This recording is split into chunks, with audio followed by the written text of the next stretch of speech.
पंतप्रधान नरेंद्र मोदींना उद्या विश्वविजेता भारतीय महिला संघाची भेट घेणार आहेत। उद्या संध्याकाळी 5 वाजता भेट होण्याची शक्यता आहे। 10वी-12वी लेखी आणि प्रात्यक्षिक परीक्षेचं वेळापत्रक जाहीर। शिक्षण मंडळाच्या 9 विभागीय मंडळांमार्फत आयोजित लेखी आणि प्रात्यक्षिक परीक्षांसाठी तयारी सुरू। फेब्रुवारी-मार्च मध्ये घेण्यात येणाऱ्या 12वी-10वी परीक्षेचा ऑनलाईन अर्ज भरण्यासाठी मुदतवाढ। विद्यार्थ्यांना विलंब शुल्कासह अर्ज भरण्यासाठी 10 नोव्हेंबर पर्यंत मुदतवाढ। एमबीबीएसच्या 3ऱ्या यादीचा कट ऑफ 600 पार। वैद्यकीय आणि दंत वैद्यकीय पदवी अभ्यासक्रमाच्या 3ऱ्या फेरीतील 1764 रिक्त जागांसाठी यादी जाहीर। खुल्या प्रवर्गात एमबीबीएसला शासकीय वैद्यकीय महाविद्यालयात 615 गुणांचा कट ऑफ।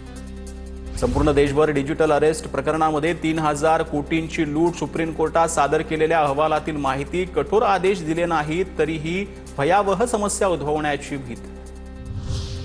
महाराष्ट्र केसरी सिकंदर शेखला जामीन मंजूर। शस्त्रविक्री प्रकरणामध्ये पंजाब पोलिसांनी अटक केली होती। पापला कुजर टोळीशी संबंध असल्याचा ठपका।